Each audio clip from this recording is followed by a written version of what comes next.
To my channel. পুজো কিন্তু শুরু হয়ে গেছে। আজ হচ্ছে ষষ্ঠী। তোমাদের সকলকেই শুভ মহাষষ্ঠীর অনেক শুভেচ্ছা। কিছুদিন পর আমার জন্মদিন, তাই সেই জন্য আমার একটা গিফট নেওয়ার ছিল। আর গিফট নেওয়ার বাহানায় একটা ঠাকুরও দেখে নিলাম। আজ ঠাকুর দেখার পর আমার গিফটটা নিয়ে নিলাম। গিফটটা নিয়ে একটা রোল খেতে খেতে আমি চলে এলাম বাড়ি। আর আজকের সন্ধেটা এভাবেই কেটে গেল। হাই গাইস, আজ হচ্ছে সপ্তমী। শুভ সপ্তমীর অনেক শুভেচ্ছা তোমাদের সবাইকে। আজকে সারাদিনে কোথাও যাইনি, তাই আর ভিডিও করিনি। এখন একটু বেরোবো, তাই জন্য এখন ভিডিওটা স্টার্ট করলাম। তো দেখি কোথায় যাই, যেখানে যাব তোমাদেরকে নিয়ে যাব। আর রেডি হচ্ছি, রেডি হয়ে তারপর তোমাদের সাথে আবার কথা বলছি। তো চলো তাতেই রেডি হওয়া যাক। পুজো আসছে করতে করতে তো পুজোটা চলেই এলো। আজ দ্বিতীয়তম দিন। আজকে আমি আমার বাড়ির আশেপাশের ঠাকুরগুলো দেখব। তো চলো দেখতে থাকো। হাই বল, হাই বল। হাই। প্রচন্ড আওয়াজ হচ্ছে তাই কথা বলতে পারছি না। এখন আমরা রাস্তায় চলে এসেছি, এবার ঠাকুর দেখতে।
আগমনে ঢাকি পড়েছে কাঠি।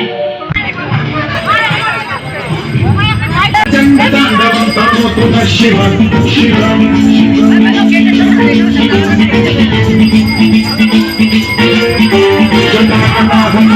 ভ্রমণে বিলোল বীচি বল্লরী বিরাজমান বোধনী জগৎ।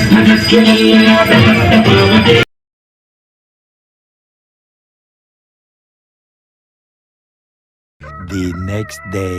হাই এভরিওয়ান, আজ হচ্ছে অষ্টমী। আর অষ্টমীর সকালটা এরকম একদমই হয় না, প্রচণ্ড তাড়াহুড়ো থাকে, সাজগোজের তাড়াহুড়ো। কখন অঞ্জলি দিতে যাব। এবছর আমি অঞ্জলি দিতে পারবো না। আমি না, আমাদের পরিবারে কেউই দিতে পারবে না। তার কারণ আমার একটা কাকার মেয়ে হয়েছে, তো সেই জন্য আমাদের 30 দিন পর্যন্ত সেটার যে আতুর বলে সেটাকে পালন করতে হবে। আমরা কোনো পুজো বা অঞ্জলি কিছুই দিতে পারবো না। সেই জন্য এই বছরের অষ্টমীর সকালটা বাড়িতে বসেই কেটে যাচ্ছে। কোনো একটা দিনও পুজোতে নষ্ট করতে ইচ্ছা করে না। যে দিনটা আমি বাড়িতে বসে থাকি, মনে হয় যে পুজোর দিনগুলোতে মানে বাইরে ঠাকুর দেখেই কাটাই, প্যান্ডেলেই কাটাই সব সময়, সেটাই ভালো লাগে। আজ অষ্টমী, পুজো যে আসছিল সেটাই ভালো লাগছিল। যখনই পুজোটা শুরু হলো, আজকে অষ্টমী, কিভাবে কেটে গেল 4টে দিন। আর মাত্র 2 দিন পরেই শেষ হয়ে যাবে পুজো। যাই হোক, সেটা ভেবে এখন মন খারাপ করবো না। আজ অষ্টমী এনজয় করব। এখন বাড়িতে লুচি রান্না হচ্ছে, এই বছর সকালবেলাতে হচ্ছে, সেটা একটা বেশ ভালো ব্যাপার যে সকালবেলায় লুচি খেতে পারবো। যাই হোক, তো চলো আজকে বিকেল বেলায় একটু ঘুরতে যাওয়ার কথা আছে। তখন যখন যাব তখন তোমাদের সাথে আবার কথা হবে। এখন আমি যাই হচ্ছে লুচি খেতে। তো চলো তোমাদেরকেও দেখাচ্ছি।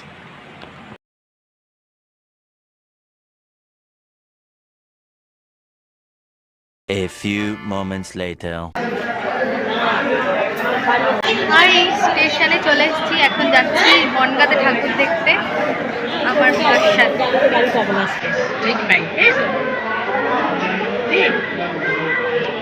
চলো যাওয়া যাক।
অষ্টমীতে শাড়ি পরার সুযোগ হয়নি, তাই নবমীটাও মিস করতে পারলাম না। সকাল সকাল সাজগোজ শুরু করে দিলাম, কারণ আজ আমি যেখানে যাচ্ছি সেখানে যাওয়ার জন্য আমি খুব এক্সাইটেড।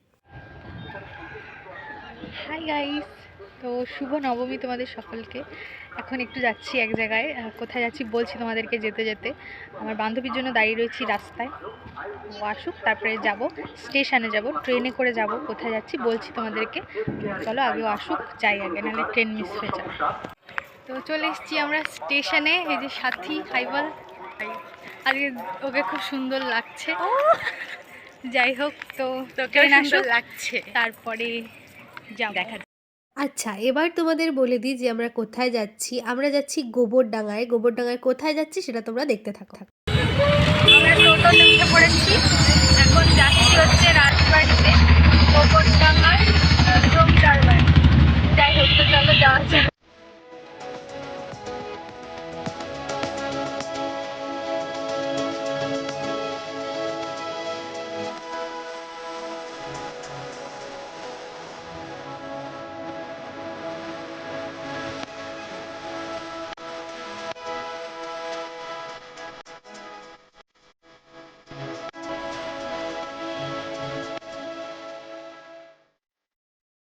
বনেদি বাড়ি কিংবা রাজবাড়ির ঠাকুর দালানের পুজো দেখার আমার অনেক দিনের ইচ্ছা ছিল, তাই আমি এবছর প্ল্যান করেছিলাম গোবরডাঙ্গার জমিদার বাড়ির পুজোতে অংশগ্রহণ করার। এই জমিদার বাড়ির পুজোর ইতিহাস সম্পর্কে খুব একটা আমার জানা নেই, তবে এই পুজোটা প্রায় 300 বছর পুরনো পুজো। এখানে অংশগ্রহণ করতে পেরে আমার খুব ভালো লেগেছে।